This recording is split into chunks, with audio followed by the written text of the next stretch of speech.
Bismillahirrahmanirrahim. Assalamualaikum warahmatullahi wabarakatuh.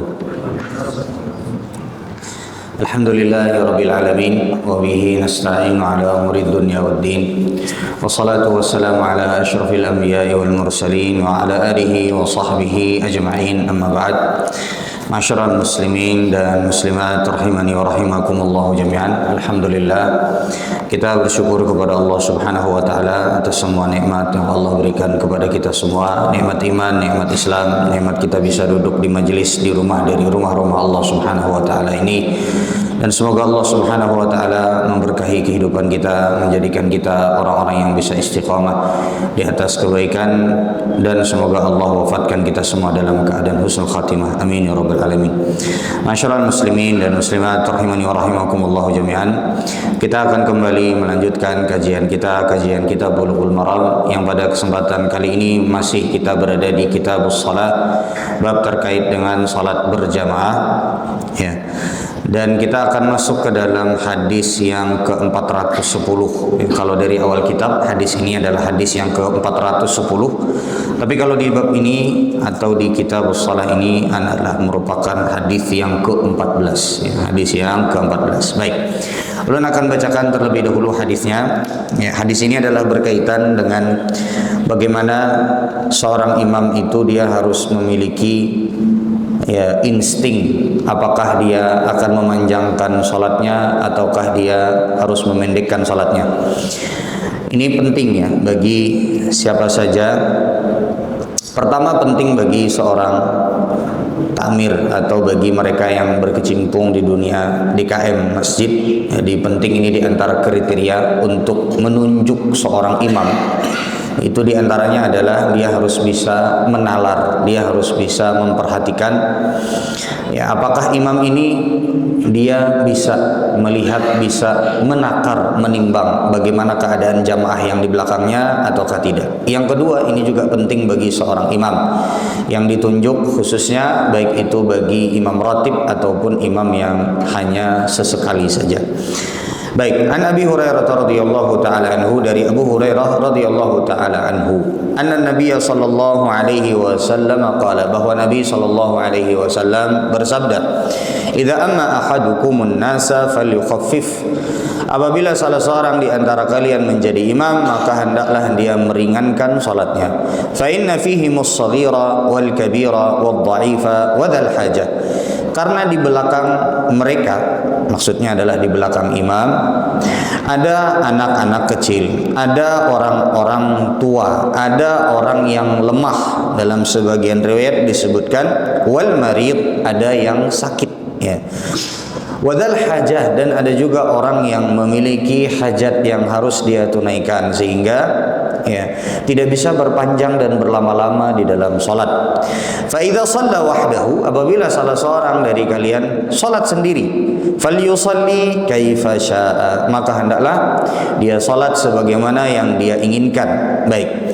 Ujung dari hadis ini maksudnya falyusalli kaifa syaa, maka hendaklah dia salat sebagaimana yang dia inginkan. Maksudnya di sini adalah kalau dia salat sendiri dan tidak memperhatikan makmum, karena makmumnya nggak ada, seperti misalnya di salat qiyamul lail, seperti di salat witirnya, maka silahkan kalau dia mau memanjangkan sesuka hatinya, sebagaimana kemampuan dan keinginan dirinya.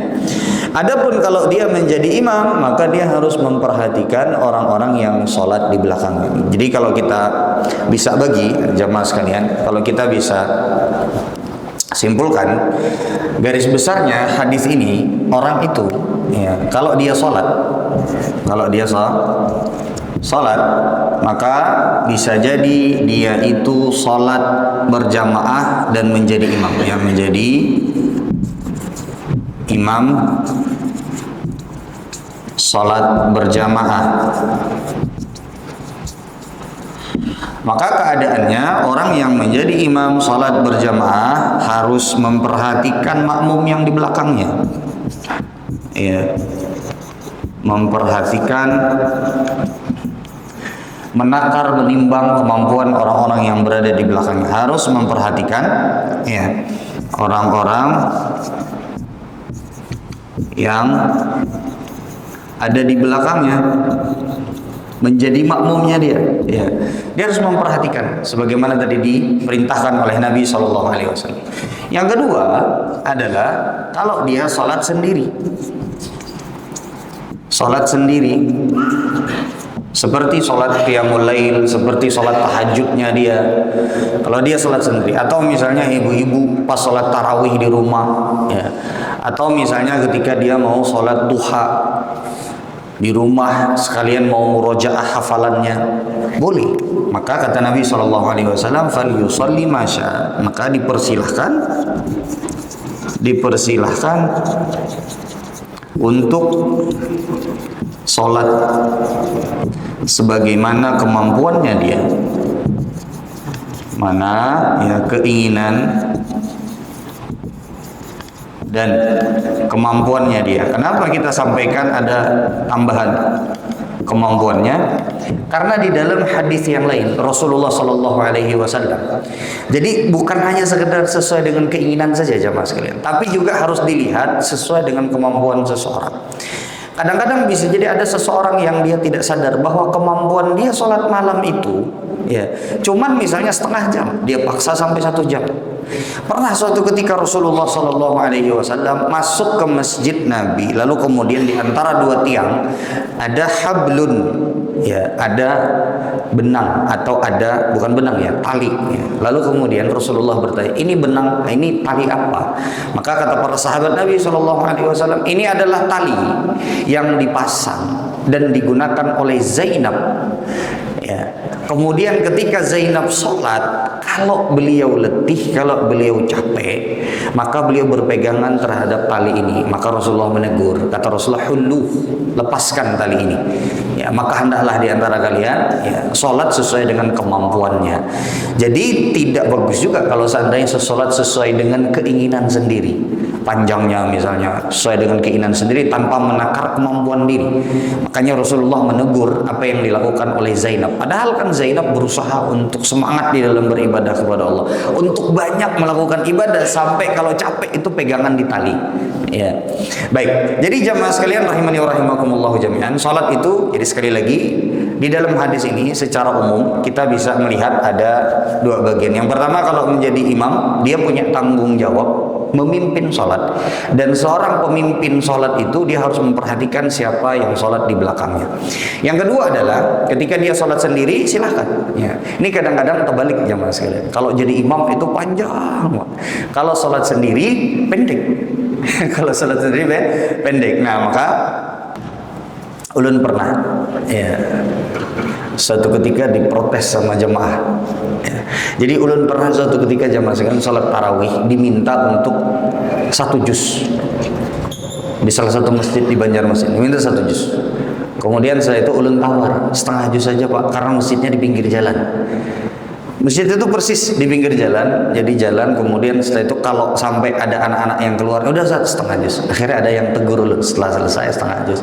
Lalu kemudian ditegur ulun, Ustaz, ada sebagian, mungkin maksudnya ulun ya, mungkin maksudnya. Jadi sholat tarawih, Ustaz, kenapa sebagian imam itu Ustaz ya, kalau sholat sendiri ya, ba'diyah isya gitu, sholatnya pendek ya, tapi kalau tarawih panjang, wah ya ulun menyindir ulun ini, ujar ulun, takmirnya Pak yang meminta, ulun hendak ya handap, oh nggih Ustaz aja, karena banyak kekanakan Ustaz di sini. Nah, jadi seperti itu. Kadang-kadang bisa jadi pandangan orang itu berbeda. Tapi yang jelas jemaah sekalian, ya, kalau kita mau menakar ini apa yang dikatakan oleh Rasulullah ini, nanti kalau kita perinci itu akan kelihatan betapa Rasulullah Shallallahu Alaihi Wasallam itu sangat sayang terhadap umatnya.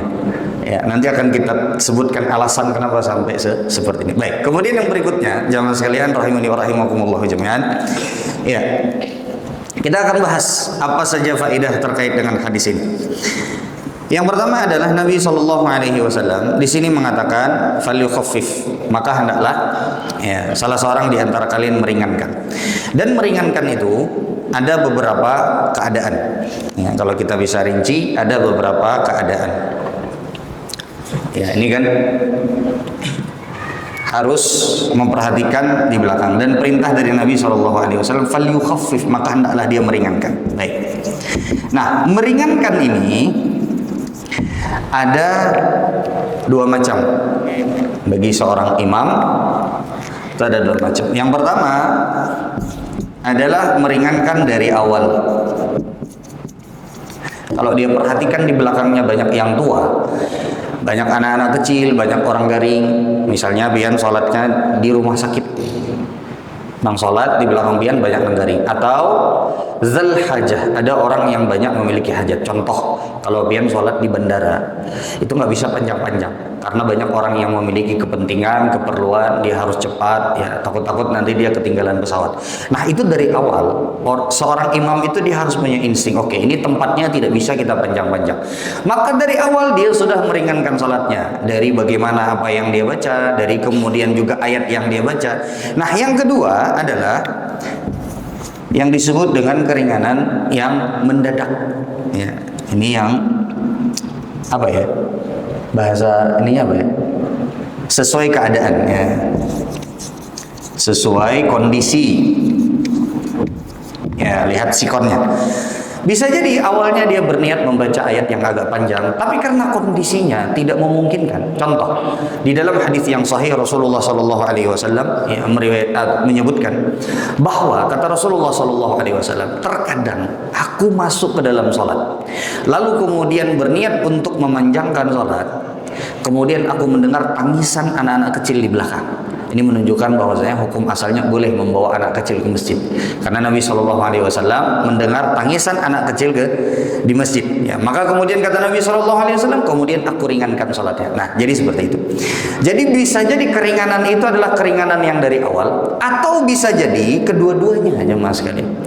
Bisa jadi seorang imam itu dia dari awal sudah berniat untuk meringankan. Misal sholat isya, dia sudah niat, saya nanti bacanya rakaat pertama sabihis, rakaat kedua ya misalnya hal ataka haditsul ghasyiyah. Oke. Ternyata di tengah-tengah baru baca setengah sabihis ya. Lalu kemudian anak-anak udah pada nangis di belakang ya, karena misalnya kajiannya sampai lewat malam ya. Lewat misalnya agak panjang kajiannya, anak-anak sudah misalnya mulai. Maka seorang imam meskipun dia sabihis itu termasuk yang pendek jemaah sekalian.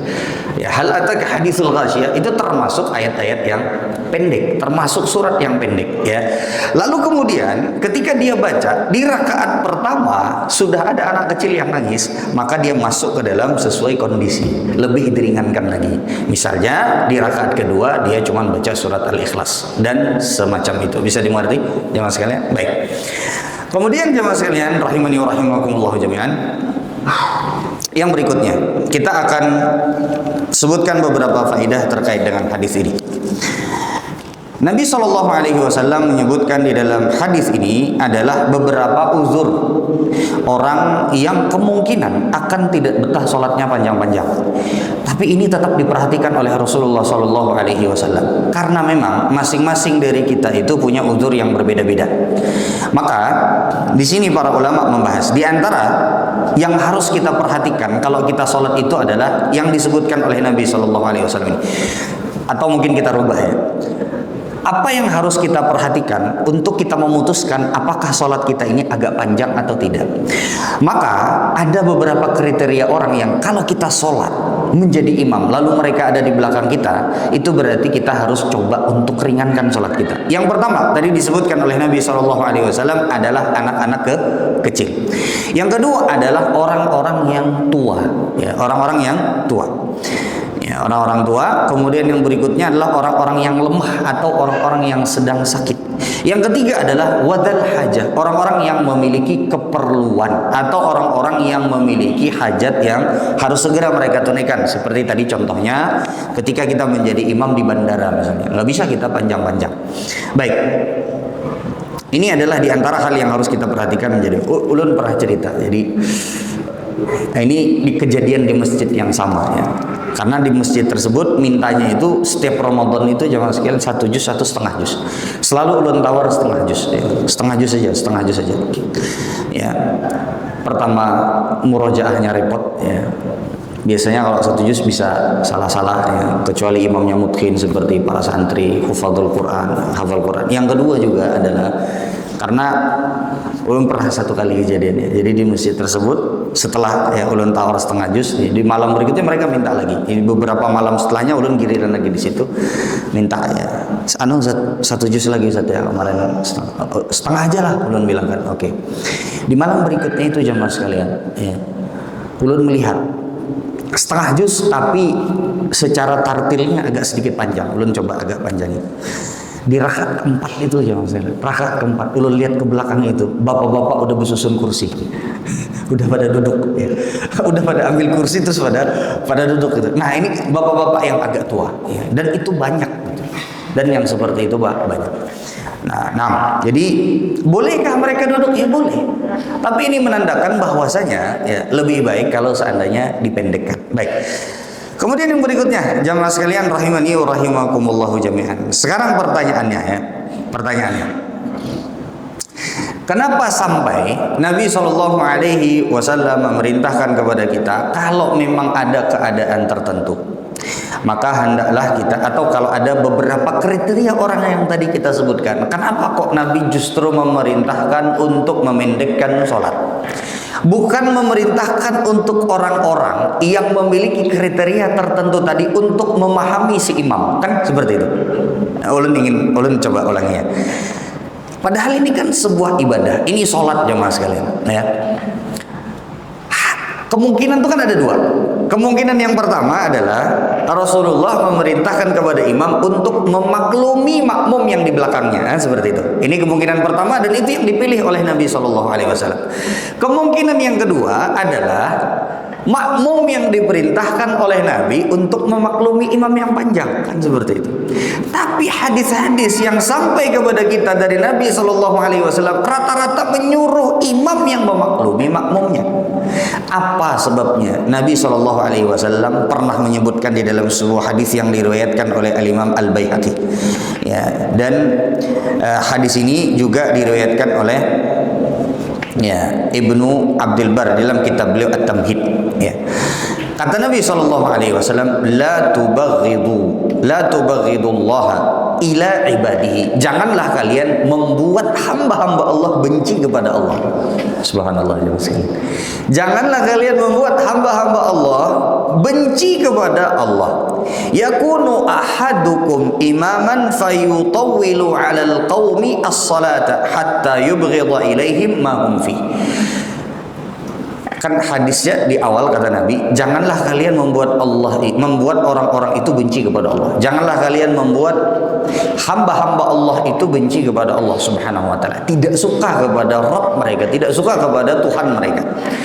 Di lanjutan hadisnya, ternyata yang disebutkan oleh Rasulullah, contohnya orang yang bisa membuat ya hamba-hamba Allah itu tidak suka kepada Allah, termasuk diantaranya tidak suka terhadap aturan-aturan Allah, termasuk diantaranya tidak suka terhadap ibadah yang merupakan bentuk penghambaan diri kepada Allah. Yang disebut contohnya oleh Rasulullah adalah, kata Nabi, ada salah seorang di antara kalian yang memanjangkan sholatnya ya, sampai hamba-hamba Allah itu tidak suka ketika mereka sholat, sampai membuat orang-orang itu tidak suka terhadap sholat.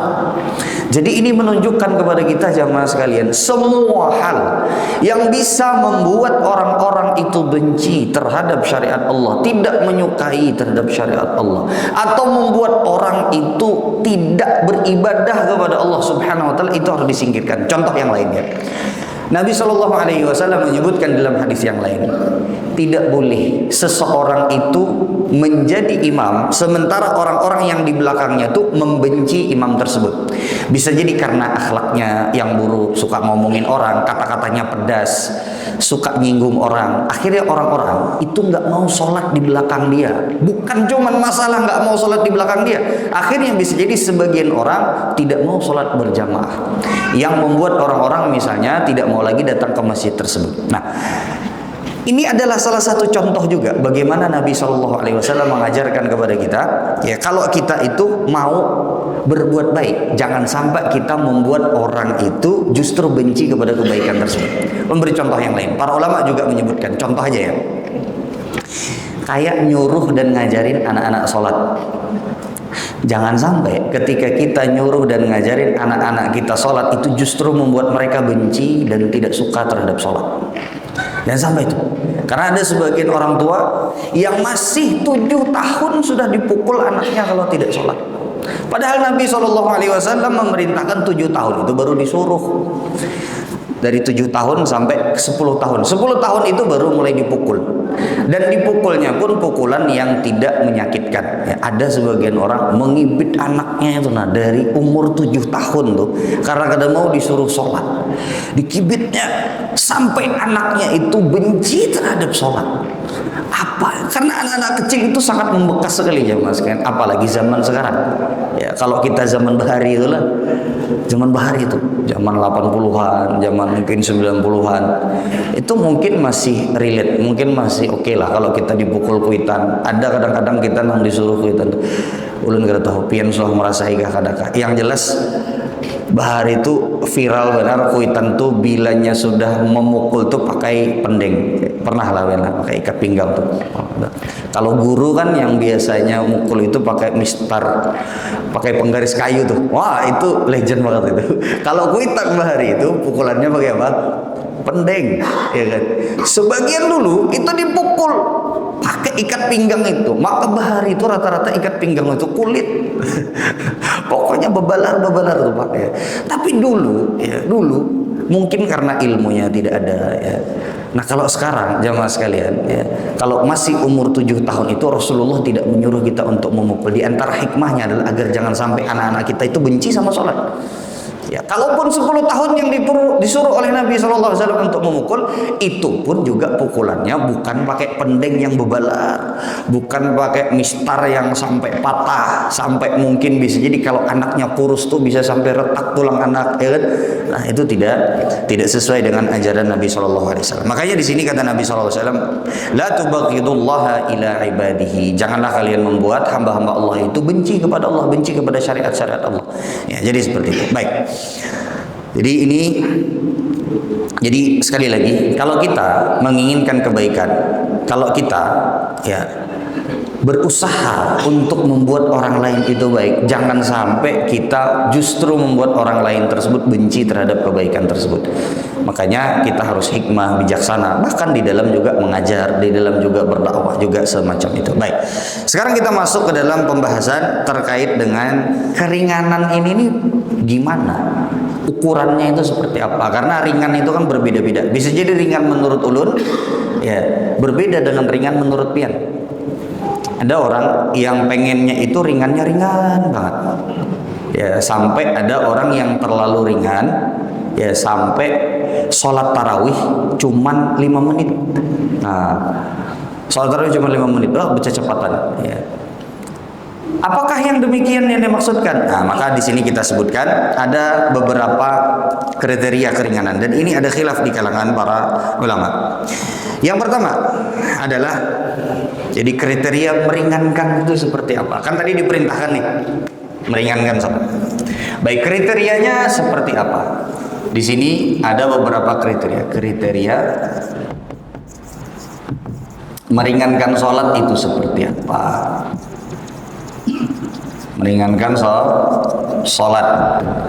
Yang pertama, jamaah sekalian rahimani wa rahimakumullahu jami'an, pendapat yang pertama adalah meringankan sholat itu adalah sesuai dengan apa yang dilakukan oleh Rasulullah, yang dilakukan oleh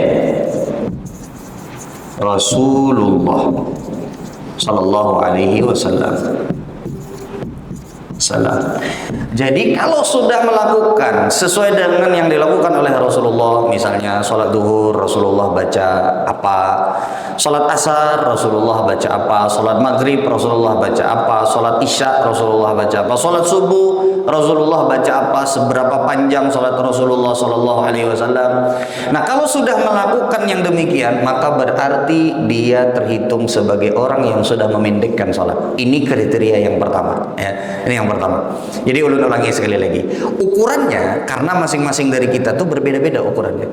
Maka ukuran yang pertama adalah yang sesuai dengan apa yang dilakukan oleh Rasulullah Sallallahu Alaihi Wasallam. Kita sudah pernah bahas. Rasulullah tuh di sholat subuh baca apa, di sholat duhur baca apa, sholat asar baca apa, sholat maghrib baca apa, sholat isya baca apa. Sudah ada, sudah pernah kita bahas dan sudah pernah kita sebutkan hadis-hadisnya. Yang kedua, jamaah sekalian, rahimani wa rahimakumullah jami'an. Di antara kriteria meringankan sholat atau memperpendek sholat adalah ya, melakukan kan dan membaca ya yang paling minimal, melakukan dan membaca yang paling minimal. Sebagai contoh, misalnya kalau biasa kita baca doa iftitah yang agak panjang, maka berarti dipilih doa iftitah yang agak pendek. Atau kalau misalnya memang harus benar-benar meringankan, berarti tidak usah membaca doa iftitah, karena yang rukun di saat kita berdiri itu adalah surat Al-Fatihah. Kemudian misalnya contoh melakukan dan membaca yang paling minimal. Contoh ya, sebagai contoh misalnya kalau pian biasa baca Subhana Rabbiyal A'la pada saat sujud itu sebanyak 3 kali, maka ketika pian masuk ke dalam mode meringankan untuk orang-orang di belakang itu supaya ya bisa tidak terlalu panjang, maka berarti pian cuman baca 1 kali. Bisa dimengerti sampai sini? Kalau misalnya ruku pian biasa baca 3 kali dengan bacaan yang agak lambat, maka berarti pian bacanya cuma 1 kali. Jadi melakukan dan membaca yang paling minimal. Sudah bisa dimengerti sampai sini jamaah sekalian? Yang ketiga, kalau ini adalah pendapatnya Imam Syafi'i. Yang kedua ini adalah yang disarankan dan disebutkan oleh Imam Syafi'i. Yang ketiga, ini adalah yang disebutkan oleh Ibnu Hajar Al-Asqalani. Beliau memilih yang ketiga ini. Ibnu Hajar Al-Asqalani ya menyebutkan bahwasanya kriteria meringankan itu ukurannya adalah tanya, lihat, perhatikan orang yang paling lemah yang biasa sholat di belakang dia. Ya, ukuran orang yang paling lemah, ya, jamaah yang paling lemah atau jamaah yang paling pengen cepat selesai sholatnya, tapi memang karena dia ada keperluan atau karena dia memang sakit atau karena dia memang tua, tanya sama dia ya kira-kira seberapa. Nah, makanya di dalam sebuah hadis Nabi Shallallahu Alaihi Wasallam menyebutkan, ya ini hadisnya diriwayatkan dari Utsman ibni Abil As radhiyallahu taala anhu, ya, bahwa Rasulullah Shallallahu Alaihi Wasallam mengatakan, anta imamuhum waqtadi bi adhafihim. Kata Nabi Shallallahu Alaihi Wasallam kepada Utsman bin Abil As, engkau adalah imam mereka, sehingga ya jadikanlah patokan itu orang yang paling lemah yang menjadi makmummu. Ini adalah perkataan Nabi Shallallahu Alaihi Wasallam, dan inilah yang dipilih oleh Ibnu Hajar Al Asqalani. Baik, cuman kalau kita perhatikan jamaah sekalian, ini saling berdekatan, jadi saling melengkapi satu dengan yang lainnya. Ini adalah pendapatnya tadi ya Imam Syafi'i. Ini pendapatnya Imam Syafi'i.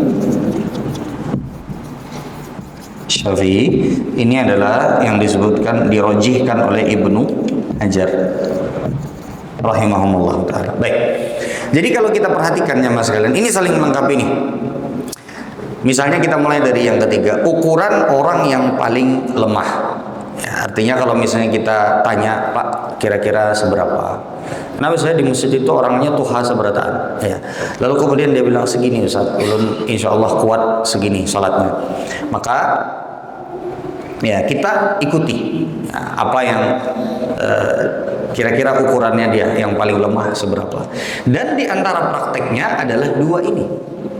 Ya, sesuai dengan yang dilakukan oleh Rasulullah Shallallahu Alaihi Wasallam. Yang kedua, bisa jadi untuk memperpendek itu adalah kita membaca yang paling minimal.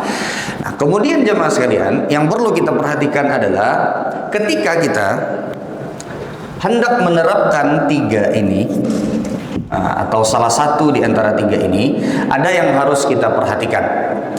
Para ulama menyebutkan ketika kita hendak menerapkan yang tiga ini, maka berarti ada satu batas di mana kita tidak boleh terlalu ringan, yaitu adalah tidak boleh ini ya, tidak boleh ya meringankan sholat atau memperpendek sholat ya ke atau sampai, tidak boleh meringankan atau memperpendek sholat ya ke tingkatan ya sampai membuat sholatnya tidak sah, sampai membuat sholatnya kurang atau tidak sah. Sebagai contoh, misalnya seperti kalau orang yang berusaha untuk meringankan sholat tapi bacaannya misalnya tertinggal-tinggal, tapi tumak ninahnya tidak dilaksanakan. Nah, ini tidak boleh. Ya, ini tidak boleh. Jadi sekali lagi, yang perlu kita perhatikan ketika kita ingin melakukan yang tiga ini ke mode takhfif atau mode meringankan sholat, yang harus kita perhatikan ya tidak boleh meringankan sholat atau mempercepat sholat sampai kepada tingkatan membuat sholatnya kurang dan tidak sah. Nah, tidak sah itu seperti apa? Misalnya seperti tidak ada tumak ninahnya, atau terlalu cepat sampai bacaannya kurang misalnya. Ya, jadi seperti itu. Ya, ini kurang lebih yang terkait dengan ya masalah meringankan sholat ini. Jadi ukurannya itu bukan ukuran yang misalnya ada kai pian takoni, kai pian kuatnya seberapa kai. Aku kuatnya misalnya sholat subuh tuh 2 menit aja ya kai. Nah itu kada kawa, karena 2 menit kemungkinan kita tidak bisa untuk ya artinya melaksanakan tumanina, atau misalnya 1 menit aja ajar kai, Anda bisa. Artinya harus ada batasannya, di mana jangan sampai sholat itu nanti justru malah kurang atau bahkan tidak sah. Baik.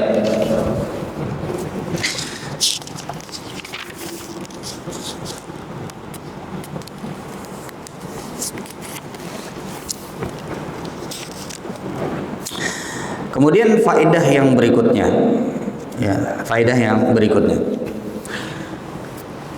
kalau seandainya ini setelah tadi ya kita melihat kalau memang perlu diperpendek dan begitu cara memperpendeknya sesuai dengan aturan yang sudah diatur di dalam syariat. Tapi kalau seandainya, ini faedah berikutnya, kalau seandainya orang-orang di masjid tersebut atau di jamaah tersebut sudah bersepakat untuk dipanjangkan sholatnya, sehingga orang-orang sudah tahu bahwa kalau sholat di masjid itu pasti panjang bacaannya. Pasti kalau tarawih di situ selesainya jam 11 malam, selesainya jam 12 malam, atau bisa jadi selesainya parak sahur. Ya. Tapi orang-orang sudah bersepakat terhadap hal tersebut dan jamaahnya pun kuat-kuat, maka hal tersebut boleh untuk dilakukan. Jadi tidak serta-merta semuanya harus diringankan. Kalau semua jamaahnya sudah sepakat, misalnya Masjid Utsman bin Affan pasang pengumuman tarawih untuk tahun depan di malam ke-27, malam ke-23 kita baca 5 juz misalnya ya. Ya 21, 23, 27 kita agak panjang sholatnya, atau di 10 hari terakhir sepakat kita 10 juz misalnya ya, sepakat udah semua, jadi udah diumumin tuh. Kalau perlu dibikin spanduk di depan, jadi kalau ada orang yang kira-kira 10 juz bebelik aja kan berputar, jadi orang-orang semua sudah tahu, udah sepakat semua. Jadi orang yang berdiri di belakang imam itu dia udah tahu konsekuensinya. Ini tidak menjadi masalah. Nah, ini tidak menjadi masalah. Bisa dimengerti sampai sini jamaah sekalian? Makanya ada di sebagian masjid, ada di sebagian. Di Banjar ini ada jemaah sekalian. Di Banjar ini ada ya masjid, kalau pihak ulun tidak tahu sekarang masih apa tidak. Masih di pinggir jalan di dekat flyover itu. Dekat flyover itu ulun temukan di beberapa Ramadan itu setiap malamnya ada 1 juz. Tapi ulun tidak tahu apakah masih sampai sekarang atau tidak. Itu 1 juz ya Mas. Ya, atau kalau enggak deket-deket lah 1 juz. Tapi beberapa kali ulun lihat itu 1 juz. Dari mana ulun tahu? Ya, ulun tidak sholat di situ, tapi ketika ulun berangkat, ya, sampai pulang dan di malam-malam berikutnya itu juznya berurutan. Juznya berurutan. Dari juz 1, juz 2, juz 3, juz 4, subhanallah. Nah, jadi seperti itu. Nah, sudah bisa dimengerti semua ini. Jadi tidak serta-merta terlarang sholat yang panjang itu. Kalau makmumnya semua sudah sepakat ya silakan. Baik, kemudian yang berikutnya kita masuk ke dalam hadis yang berikutnya. Semoga mudah-mudahan masih sempat. An Amr bin Salamah qala abi ji'tukum min indin Nabi sallallahu alaihi wasallam. Jadi ini hadis sudah selesai ya. Kita masuk ke dalam hadis yang ke-15. Kalau dari awal kitab hadisnya ke-411. An Amr bin Salamah, dari Amr bin Salamah. Qala, beliau berkata, qala abi, berkata ayahku, ji'tukum min indin Nabi sallallahu alaihi wasallam haqqa, aku datang dari Nabi sallallahu alaihi wasallam. Maksudnya abahnya di sini. Jadi periwayat hadis ini adalah Amr bin Salamah. Amr bin Salamah itu abah beliau itu datang kepada Nabi Muhammad sallallahu alaihi wasallam, kemudian ya, mencari ilmu, belajar. Pada saat pulang, ya, ini tentu saja bukan di kota Madinah, artinya di luar dari kota Madinah. Pada saat pulang, kemudian abahnya Amr bin Salamah ini berkata kepada kaumnya, sungguh aku datang dari Nabi Shallallahu Alaihi Wasallam. Lalu kemudian Rasulullah Shallallahu Alaihi Wasallam berpesan, Rasulullah bersabda, berkata, "Faida hadaratis salat, apabila telah hadir salat, falyu'adzin ahadukum, maka hendaklah salah seorang di antara kalian mengumandangkan adzan." Ini menunjukkan bahwasanya adzan itu dikumandangkan harus dari seorang muslim. Makanya Nabi mengatakan falyu'adzin ahadukum, hendaklah salah seorang dari kalian mengumandangkan adzan.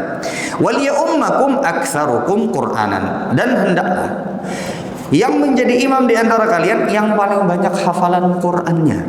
Dan hendaklah yang menjadi imam di antara kalian yang paling banyak hafalan Qur'annya. Ini juga di antara faedahnya menunjukkan bahwasanya lebih baik, yang lebih afdal adalah kalau imam dan muadzin itu adalah orang yang berbeda.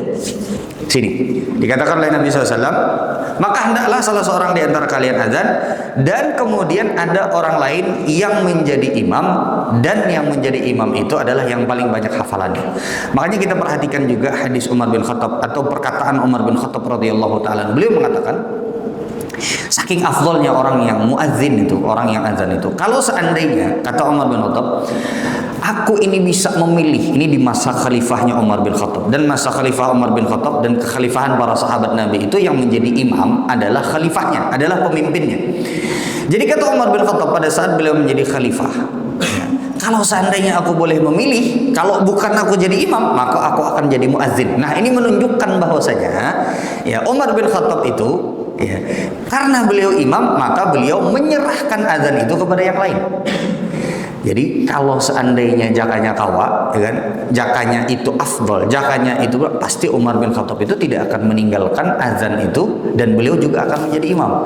Ya, makanya di sini kata para ulama, yang lebih afdol, yang lebih bagus adalah muadzin itu berbeda, imam itu juga berbeda. Tapi apakah boleh kalau dia yang muadzin, dia yang qomat, dia juga yang imam? Boleh nggak? Boleh.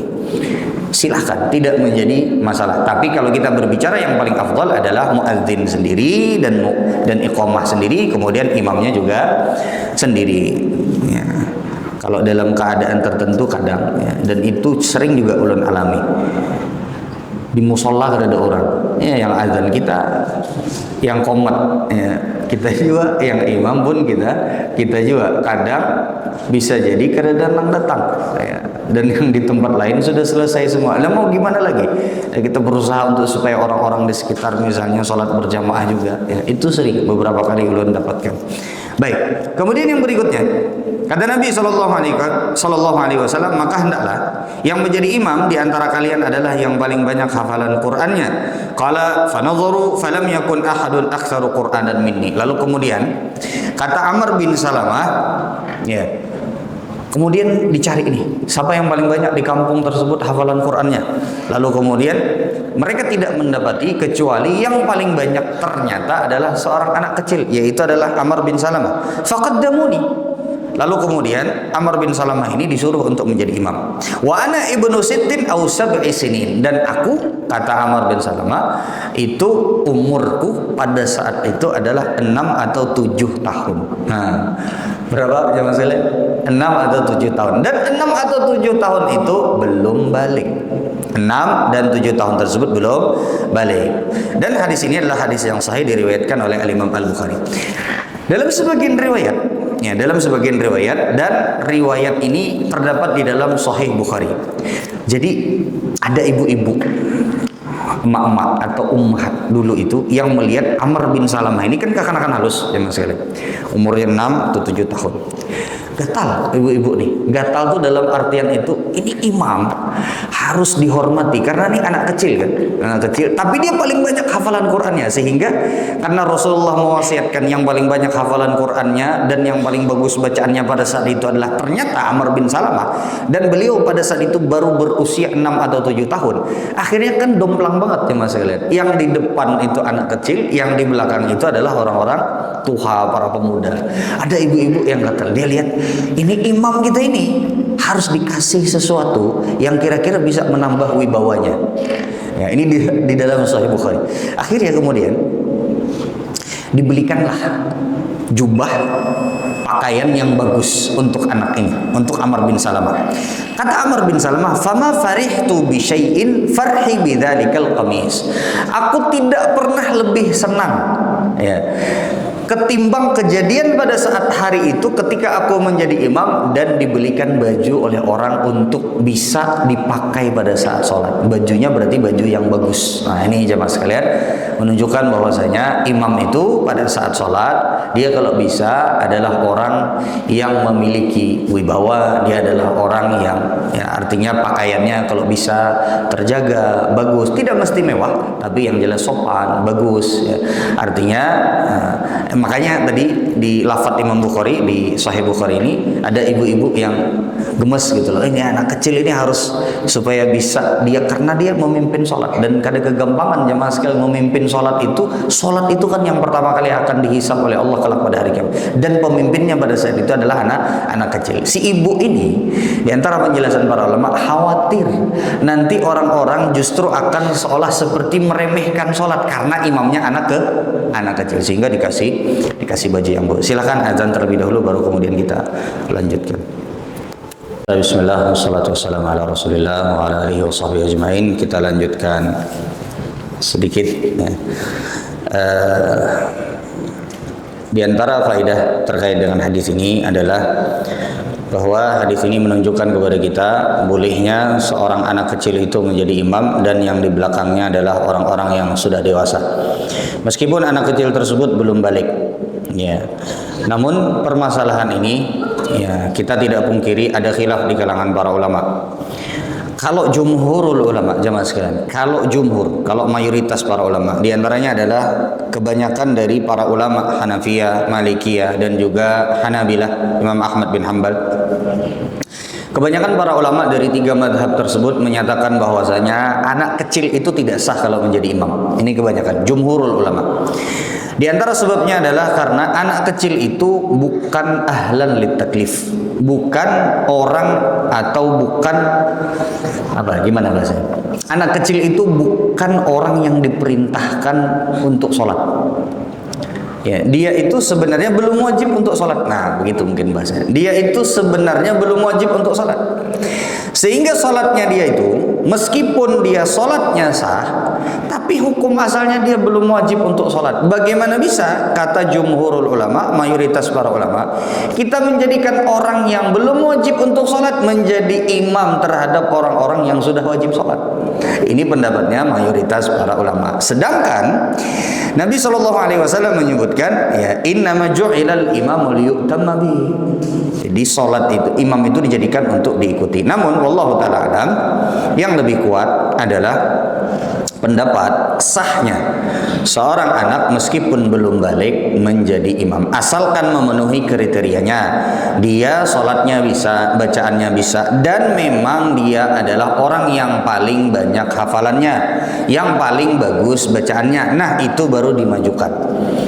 Adapun kalau seandainya di belakangnya dia, adapun kalau seandainya di jamaah tersebut masih banyak orang-orang dewasa yang mungkin setara dengan anak kecil tersebut, maka tentu saja yang harus didahulukan adalah orang dewasanya. Jadi seperti itu. Sebagian tuh terbalik jemaah sekalian, kekanakan halus sengaja disuruh untuk menjadi imam, untuk latihan kaderisasi untuk jadi imam misalnya. Tidak seperti itu. Ya, kalau ada orang yang lebih berhak di belakangnya, yang dewasa, yang sudah balik, yang bahkan bisa jadi lebih bagus bacaannya daripada anak kecil tersebut, maka yang harus didahulukan adalah orang dewasa tersebut. Kadang sebagian orang cuman melihat dari bagus suaranya saya. Ini kekanakan nih bagus suaranya, ayo dimajukan jadi imam. Padahal dia tidak tahu bagaimana kalau salah sholatnya apa yang harus dilakukan dan yang semacamnya. Jadi itu tidak tepat.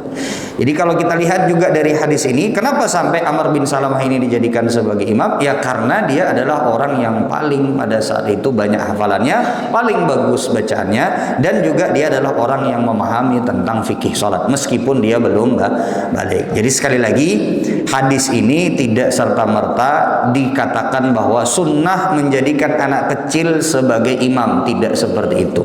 Tapi maksudnya di sini adalah kalau memang tidak ada lagi, maka majukan anak kecil. Tapi kalau misalnya ada yang lebih, seperti orang yang dewasa sudah balik, bahkan mungkin setara hafalannya dengan anak kecil tersebut, ya yang harus didahulukan adalah orang dewasa tersebut. Baik, ini mungkin yang bisa ulun sampaikan pada kesempatan kali ini. Kita tutup dengan doa kafaratul majelis. Ya. Subhanakallahumma wa bihamdika asyhadu an la ilaha illa anta astaghfiruka wa atubu ilaik. Assalamualaikum warahmatullahi wabarakatuh.